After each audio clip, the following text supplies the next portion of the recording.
নমস্কার, আপনারা দেখছেন জেলার 1 নম্বর অনলাইন ও TV channel Birbhum RC TV. আপনাদের সঙ্গে আমি শুভাশিস। শুরু করছি আজকের সংবাদ। বিস্তারিত সংবাদে যাওয়ার আগে দেখে নেব সংবাদ শিরোনাম।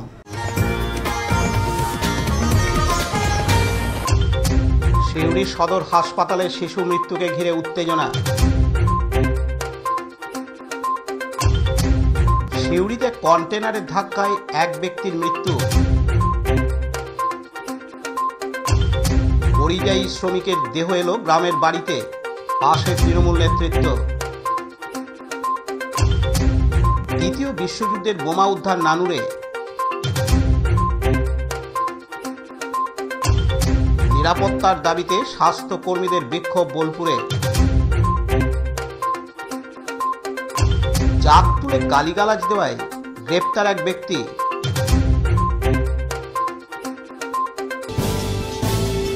এবার সংবাদ বিস্তারিত। সিউড়ি সদর হসপিটালে শিশু মৃত্যুকে কেন্দ্র করে উত্তেজনা ছড়ায় আজ 29শে অক্টোবর বুধবার। ঘটনাস্থলে আসে সিউড়ি থানার পুলিশ এসে পরিস্থিতি নিয়ন্ত্রণে আনে। রোগীর পরিবারের দাবি, বাচ্চাকে কোনোরকমভাবে চিকিৎসা না করার জন্যই মৃত্যু হয় ওই 4 দিনের শিশু। পরিবারের দাবি, ডাক্তারকে বারবার বলা সত্ত্বেও কোনোরকম সহযোগিতা করেননি। উপরন্তু ডাক্তারবাবু বলেন যে এই বাচ্চার যদি কিছু হয়ে যায় তাহলে অন্য একটি বাচ্চা আপনাদের হাতে তুলে দেব।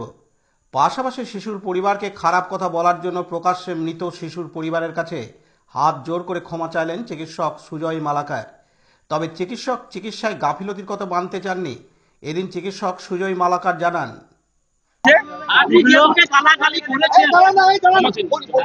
আমি যদি কোনো খারাপ কথা বলে না জানেন আমি ক্ষমা পেলাম।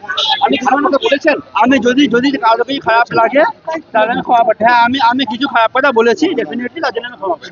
চিকিৎসা কি গাফিলতি হয়েছিল? গাফিলতি আমার তরফ থেকে কোনো গাফিলতি হয়েছে সেটা ওনারা ক্লেম করতেই পারেন, কিন্তু আমি আমার থেকে আমার তরফ থেকে চিকিৎসা গাফিলতি কিছু হয় না। খারাপ কথা আমি বলেছি, খারাপ কথা আমি বলেছি, আমি স্বীকার করে নিচ্ছি, তাতে আমার কোনো আপত্তি নেই। কিন্তু আমার হিটের আর্গুমেন্টে অনেক কথাই হয় বাবা, সেজন্য আমরা সবাই ক্ষমা পাই। ঠিক আছে, হিটের আর্গুমেন্টে কথাবার্তা হচ্ছে। আর কি নাম আপনার? আমি ডক্টর সুজয় মালাকার, এমও এসেন্সিও, সিউড়ি সদর হাসপাতাল। অন্যদিকে মৃত শিশুর আত্মীয় হোসেন শাহ বলেন, ডাক্তার এসে ক্ষমা তো চাইতেই চাইছে না, ক্ষমা চাইতে চাইছে না। তারপরে যা হোক সবার সামনে ভুল স্বীকার করেছে যে না, ভুল হয়েছে, আমার গাফলতিও আছে। এমনকি আমরা পেশেন্টদের বাড়ির লোকের ওপর প্রচন্ড খারাপ ব্যবহার করে গালাগালি করেছি, এর জন্য ক্ষমা চেয়েছে। হ্যাঁ, স্বীকার করলো। আর আমরা চাইছি পরবর্তীতে যেন ডাক্তাররা সমস্ত পেশেন্টদের প্রতি ঠিকভাবে যেন ট্রিটমেন্টও করে। আমাদের এইটুই কর্তব্য। এটা হয়েছে আজকে সকাল হয়েছে, কাল রাত। আর আমরা চাইছি, সুপারের কাছে অনুরোধ করছি, পার্টির লোকদের কাছে অনুরোধ করছি যেন এই ডাক্তারের সাসপেন্ডের ব্যবস্থা করে। ক্ষমা ওখানে এনে বাইরে বেরিয়ে ক্ষমা চাইলো, যেহেতু ভুল করেছে, গালাগালি করেছে, ট্রিটমেন্ট ভুল করেছে, এই জন্য ও ভুল স্বীকার করেছে, নিজে ভুল স্বীকার করেছে যে আমার ভুল হয়েছে। তো ভুল হয়েছে, পরবর্তীতে যেন আর ভুল না হয় সেটা আমি কোনো ডাক্তারের, আমি মিডিয়ার মাধ্যমে জানাতে চাইছি, সমস্ত ডাক্তারকে জানাতে চাইছি যেন এই ভুলটা না হয়। সমস্ত পেশেন্টদের, সমস্ত বাড়ির লোকদের প্রতি যেন ব্যবহারটা ভালো করে ক্ষমা চাইছে। আমাদের সামনে ক্ষমা চেয়েছে, আমরা প্রকাশে দেখছি, আমাদের সামনে দেখেছি যে ক্ষমা চেয়েছে, সে ভুল করেছে, ক্ষমা চেয়েছে। আমার নাম হোসেন শাহ।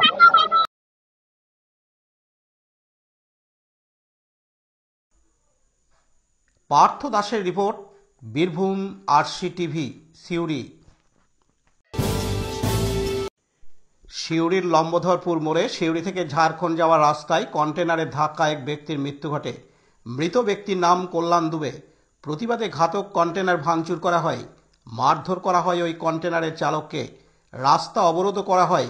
ঘটনাস্থলে সিউড়ি থানার পুলিশ এলে পুলিশের সাথে বচসা বাঁধে স্থানীয় বাসিন্দাদের। যান চলাচল সম্পূর্ণরূপে বন্ধ হয়ে যায়। স্থানীয়দের দাবি, মদ্যপ অবস্থায় ছিল কন্টেনারের চালক। কল্যাণকে ধাক্কা দেওয়ার পর চালক গাড়ি নিয়ে পালানোর চেষ্টা করে, পিছু ধাওয়া করে ওই কন্টেনারকে আটকানো হয়। এদিন এলাকার বাসিন্দা সুবীর কুমার গড়াই জানান, মন্দির আছে, জগৎ মন্দির সামনে সাইডে দাঁড়িয়ে ছিল, রোডের সাইডে লাইট লাগাচ্ছিল, সেই লাইটের ওখানে মেরে বেরিয়ে চলে এসছে, আর কিছুই হয়নি, মেরে বেরিয়ে পালিয়ে যাচ্ছিল। ড্রাইভারকে যখন ধরা হয়, ড্রাইভার গলা অবধি মদ খেয়ে আসছিল, মদ্যপ অবস্থায় গাড়ি চালাচ্ছে, এইটা হচ্ছে মেন প্রবলেম। প্রায় অ্যাক্সিডেন্ট হচ্ছে, প্রতিদিনই অ্যাক্সিডেন্ট হচ্ছে। আমার গাড়ি এই রাস্তায় গাড়িটা বন্ধ করতে হবে, বাস এই রাস্তায় মেন হচ্ছে গাড়ি বন্ধ। ওভারলোডের গাড়ি কোনো যাবে না এদিকে, ছোট গাড়ি ছাড়া কিছু যাবে না, ছোট গাড়ি ছাড়া কোনো গাড়ি যাবে না এদিকে। সবই এখানে পুলিশ আছে, পুলিশ তো এখানে, পুলিশ তো মোড়ে আছে, পুলিশ তো ওখানে নেই। যে মেরে বেরিয়ে চলে আসতেছে, পুলিশ কোথায় পাবে? রোডের সাইডে, গ্রামের ভেতর রাস্তা, সেখানে কি করে আসবে? অন্যদিকে স্থানীয় বাসিন্দা লালটু দাস বলেন, এই ড্রাইভার গাড়ি চালাচ্ছিল নেশা করে গাড়ি চালাচ্ছিল। আমাদের একজন খুব পরিচিত কল্যাণদা বলে আছে, দুর্গাসঙ্গর এখানে বাড়ি, সে মারা গেছে, তাকে চাপিয়ে দিয়ে চলে আসছে ড্রাইভার। তারপরে গাড়ি ড্রাইভারকে যখন আমরা পিছু করলাম, তখন গাড়ি ড্রাইভারকে এখানে ধরলাম, তারপরে পুলিশ এলো, পুলিশ থানাতে নিয়ে গেল। হ্যাঁ, রোড ব্লক করেছে, গাড়ি ছাড়বো। হ্যাঁ, নেশাগ্রস্ত ছিল, ফুল নেশাতে ছিল, আমরা গাড়ি ছাড়বো না। হ্যাঁ, কার? আমার নাম লালটু দাস, আমার এখানেই বাড়ি, লম্বদরপুর।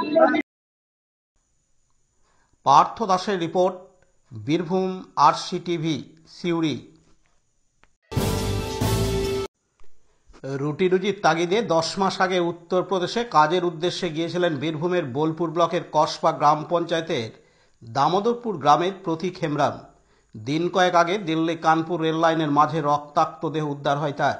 অভিযোগ, শুধুমাত্র বাংলায় কথা বলার জন্য নৃশংসভাবে খুন করা হয়েছে বীরভূমের এই আদিবাসী যুবককে। ঘটনার পর অভিষেক বন্দ্যোপাধ্যায়ের নির্দেশে তৃণমূল কংগ্রেসের একটি প্রতিনিধি দল কানপুরে যায় এবং দলের তত্ত্বাবধানে প্রতীকের দেহ ফিরিয়ে আনা হয় নিজ গ্রামে। রাজ্যসভার সাংসদ ও পরিযায়ী শ্রমিক কল্যাণ বোর্ডের চেয়ারম্যান শামিরুল ইসলাম, জেলা পরিষদের সভাধিপতি কাজল শেখ, নানুরের বিধায়ক বিধানচন্দ্র মাঝি সহ তৃণমূল নেতৃত্ব উপস্থিত ছিলেন। দেহ পৌঁছাতেই শোকের ছায়া নেমে আসে দামোদরপুর গ্রামে।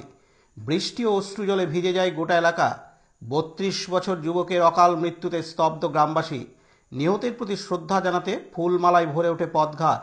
তৃণমূল নেতৃত্ব জানিয়েছেন, অভিষেক বন্দ্যোপাধ্যায়ের নির্দেশে দল ও রাজ্য সরকার নিহত প্রতীকের পরিবারের পাশে রয়েছে এবং সমস্ত রকম সহায়তা করা হবে।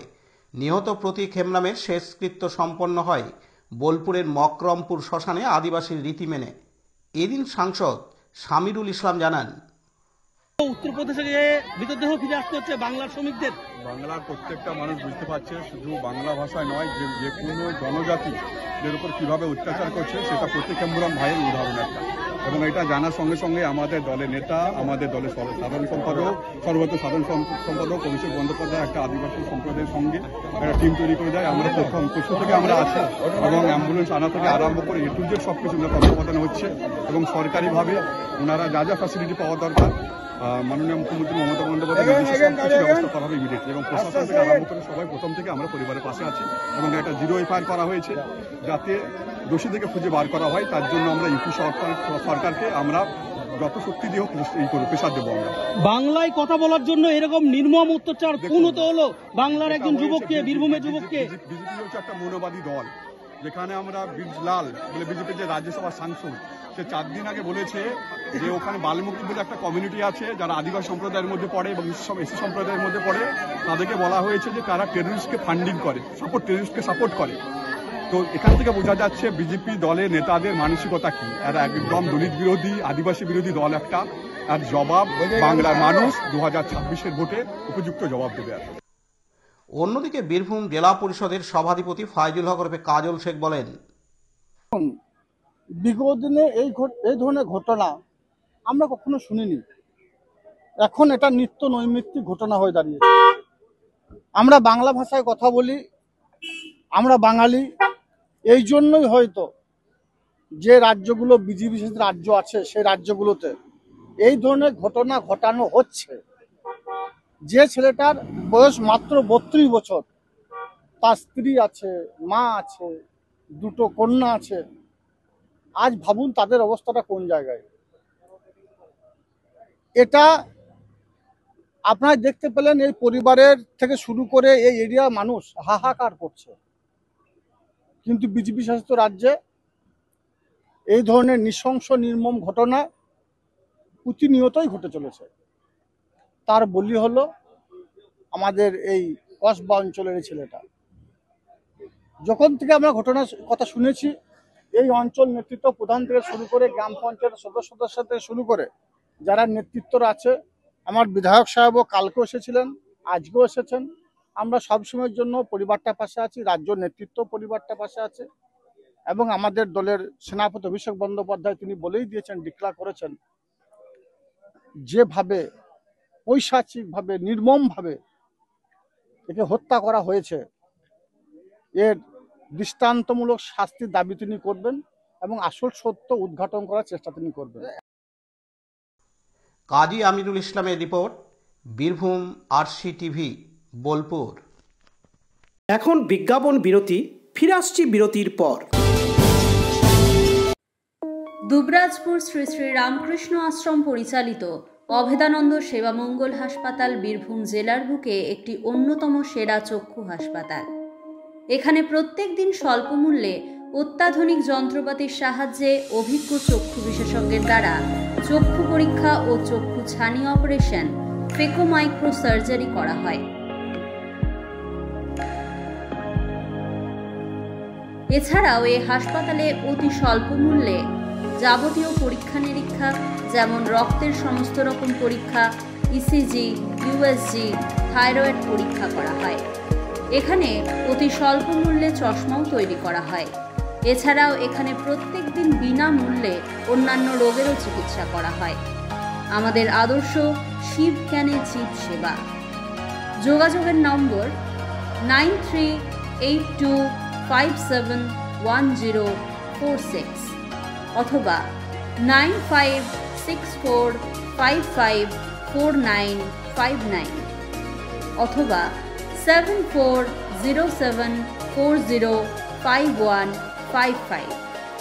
ঠিকানা অভেদানন্দ সেবামঙ্গল হাসপাতাল, ওয়ার্ড নম্বর 4, দুবরাজপুর, বীরভূম। ফিরে এলাম বিরতির পর। বীরভূম জেলায় নানুর বিধানসভার অন্তর্গত সিঙ্গি অঞ্চলে লাউদহ গ্রামে দ্বিতীয় বিশ্বযুদ্ধের বোমা উদ্ধার হয়। এই বোমাকে ঘিরে গ্রামে আতঙ্কের ছায়া তৈরি হয়েছে। প্রশাসনিক তৎপরতায় বোমাটিকে ঘিরে রাখা হয়েছে যাতে কোনো অপ্রীতিকর দুর্ঘটনা না ঘটে।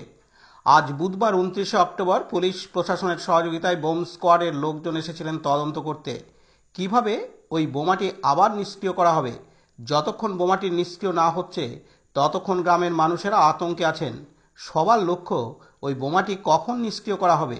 এদিন লাউদহ গ্রামের বাসিন্দা শেখ কবির জানান, দাদা এই যে বোম পাওয়া যাচ্ছে বারবার, কতটা আতঙ্কে রয়েছেন? আমরা অনেক আতঙ্ক হয়েছি। কি বলবেন, কি চাইছেন এখন? আমরা চাইছি যাতে একটু নিষ্কৃত হয়, তাই। কতদিন আগে পাওয়া গেছে এটা? এটা মোটামুটি 1 সপ্তাহ বটে, 1 সপ্তাহ আগে এটা পাওয়া গেছে। এখন কি মনে হচ্ছে? এখন খুব খারাপ লাগছে, তো বলা যাচ্ছে না যে কোন সময় কিছু হবে নাকি। সব আতঙ্কতেই আছি আমরা এখন। আপনার নাম? আমার নাম শেখ কবির, বাড়ি লাউদা।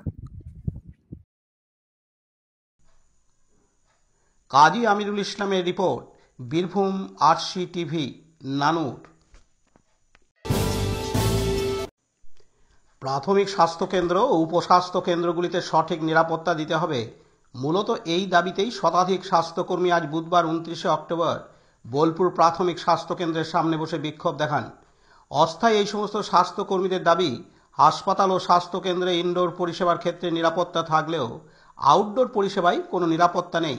মহিলা স্বাস্থ্যকর্মীরা সেই কারণে চরম সমস্যার মধ্যে পড়েছেন। সন্ধ্যার পরে অধিকাংশ স্বাস্থ্যকেন্দ্রে নেশাগ্রস্ত মদ্যপদের ভিড় বেড়ে যায়। মহিলা স্বাস্থ্যকর্মীদের সঙ্গে অনেক সময় দুর্ব্যবহার করেন তারা। এছাড়াও বীরভূম জেলা জুড়ে বিভিন্ন কেন্দ্রে স্বাস্থ্যকর্মীদের উপর হামলাও হয়েছে। পাশাপাশি এই সমস্ত অস্থায়ী স্বাস্থ্যকর্মীদের কোনো রকম ছুটি নেই। এই সমস্ত দাবি নিয়েই তারা এদিন বিক্ষোভ দেখান। এদিন স্বাস্থ্যকর্মী প্রতিমা ঘোষ জানান, তো 22শে অক্টোবর 2025 মানে গত বুধবার আমাদের বীরভূম জেলার মোহাম্মদবাজার বিপিএসসির অন্তর্গত কাইজুলি সুস্বাস্থ্য কেন্দ্রে কর্মরত অবস্থায় ডিউটিরত অবস্থায় আমাদের একজন হেলথ অ্যাসিস্ট্যান্ট ফিমেল কর্মী আমাদের দিদির উপরে যে দুষ্কৃতী হামলা হয়েছে, শারীরিকভাবে প্রচণ্ডভাবে আক্রান্ত হয়েছেন দিদি এখনও পর্যন্ত হসপিটালের বেডে চিকিৎসাধীন। সেই ন্যক্কারজনক ঘটনার নিন্দা করতেই আমাদের এই আজ অবস্থান বিক্ষোভ। আর আমরা সবাই এখানে বোলপুর ব্লকের যত সুস্বাস্থ্য কেন্দ্র এবং উপস্বাস্থ্য কেন্দ্র আছে প্রত্যেকে আমরা, যত মহিলা কর্মচারী আছে প্রত্যেকে আমরা এখানে অবস্থান বিক্ষোভে সামিল হয়েছি। এরপরে আমাদের ব্লক স্বাস্থ্য আধিকারিক মহাশয়ের কাছেও একটা ডেপুটেশনের কর্মসূচি আছে। আমাদের দাবি সেগুলো প্রথমেই হচ্ছে মোহাম্মদবাজার বিপিএসসির অন্তর্গত কাইজুলি সুস্বাস্থ্য কেন্দ্রে যে স্বাস্থ্যকর্মীর ওপরে যে আক্রমণ, তার জন্য সেই দুষ্কৃতির আমরা দৃষ্টান্তমূলক শাস্তি চাই, 1 নম্বর। 2 নম্বর হচ্ছে সমস্ত এইচডব্লিউসি এবং সাবসেন্টার, সুস্বাস্থ্য কেন্দ্র এবং উপস্বাস্থ্য কেন্দ্রে যত কর্মচারী আছে প্রত্যেকের আমরা নিরাপত্তার ব্যবস্থা চাই। 3 নম্বর হচ্ছে আমরা সরকারি ছুটির দিনে ছুটি চাই। তার কারণ হচ্ছে সরকারি ছুটির দিনে আমাদের প্রত্যেককে সুস্বাস্থ্য কেন্দ্রগুলিতে একজন মহিলা কর্মচারী আমরা কাজ করতে বাধ্য হই। সেখানে আমরা প্রত্যেকেই নিরাপত্তার অভাব বোধ করি, আর এই নিরাপত্তার অভাবের জন্যই আমরা কিন্তু কাজের সুষ্ঠু পরিবেশ পাচ্ছি না। হ্যাঁ, 4 নম্বর হচ্ছে আমাদের যদি এইচডব্লিউসি এসসিগুলোকে মানে সুস্বাস্থ্য কেন্দ্র এবং উপস্বাস্থ্য কেন্দ্রগুলিকে যদি ওপিডি হিসাবে গণ্য করতে হয়, তাহলে ওপিডির যে পরিকাঠামো, পুরো বিল্ডিং প্ল্যান, স্টাফ স্ট্যাটাস, সেগুলো আমাদের সুস্বাস্থ্য কেন্দ্র উপস্বাস্থ্য কেন্দ্রগুলিতে প্রদান করতে হবে। আর সেন্ট্রাল গভর্নমেন্টের যে গাইডলাইন আছে সেই অনুযায়ী প্রত্যেকটা স্বাস্থ্যকেন্দ্র পরিকাঠামো উন্নত করতে হবে।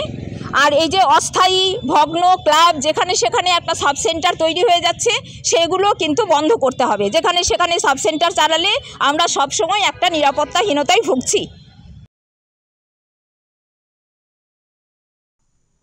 কাজী আমিরুল ইসলামের report, Birbhum RC TV, Bolpur. Kali পুজোর রাতে তপশিলি সম্প্রদায়ভুক্ত এক আইনজীবীকে বীরভূমের সাঁইথিয়াতে জাত তুলে গালাগালি দেওয়ার অভিযোগে বীরভূমের সাঁইথিয়ার 16 নম্বর ওয়ার্ডের বাসিন্দা সুদীপ চ্যাটার্জিকে গ্রেপ্তার করা হয়। গতকাল মঙ্গলবার 28শে অক্টোবর ওই আইনজীবী তার বিরুদ্ধে সাঁইথিয়া থানায় অভিযোগ জানান এবং আজ বুধবার 29শে অক্টোবর তাকে গ্রেপ্তার করে সিউড়ি আদালতে তোলা হয়। এদিন অভিযোগকারী আইনজীবী তুষার শুক্লা দাস জানান, অভিযোগটা হয়েছিল মানে অ্যাকচুয়াল সুদীপ চ্যাটার্জির এগেনস্টে। কালী পুজোর রাতে আমরা একসঙ্গে বসেছিলাম, বসে থাকার সাথে ও একটু মধ্য অবস্থায় ছিল। মধ্য অবস্থা থাকাকালীন আমাকে মানে জাতিসূচক যেসব অপমানসূচক কথাবার্তা, যে আমাদের জাতির যারা, আমি যেমন শিডিউল ফ্যামিলি থেকে বিলং করি, শিডিউল কাস্ট ফ্যামিলি থেকে, তো সেখানে আমাদের কাস্টের লোকরা যে আগেও অবহেলিত হয়েছে, পায়ের নিচে ছিল, এখনও আছে এবং ভবিষ্যতেও থাকবে।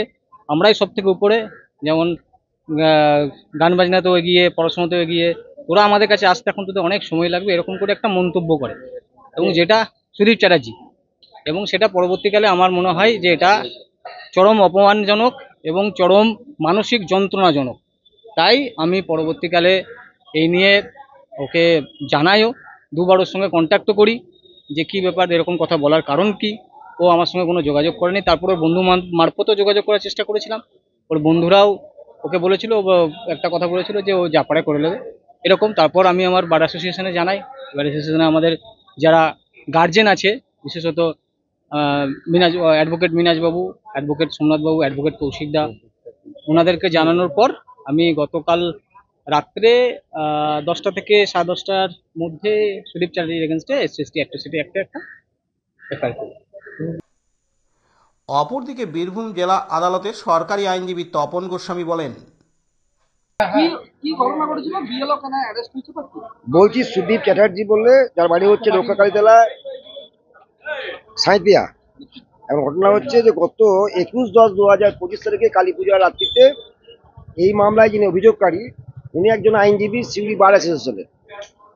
তো রাত্রের বেলাতে এই সুদীপ চ্যাটার্জি এই ডিফেক্টো কমপ্লেনে যিনি তুষারবাবু, তাকে প্রচণ্ড রকম গালিগালাজ করে, তারপর ওকে ফোনে ধুমকি দেওয়া হয়। তারপরে ওগুলো নিচু জাত, ছোট লোকের জাত, এই ধরনের ভাষা ইউজ করা হয়।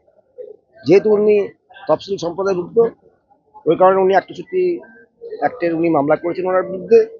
আজকে ওই আসামি সুদীপ চ্যাটার্জিকে কোর্টে প্রোডাকশন করা হয়েছিল, কিন্তু এখনো পর্যন্ত ওনার পক্ষ হয়ে কোনো আইনজীবী দাঁড়াননি। এই অবস্থায় কেসটা পড়ে আছে। কি দিয়েছে ধারা না, তাহলে রায় কি দিল? রায় এখন পেন্ডিং আছে, এখনো কিছু হয়নি। কোনো লয়ার তো আসেনি এখনো পর্যন্ত, দেখা যাক কি হয়, তারপরে আপনাদেরকে বলবো। আপনার নাম? দমন গোস্বামী, স্পেশাল পিপি, একটা। পার্থ দাসের রিপোর্ট, বীরভূম RCTV, সিউড়ি।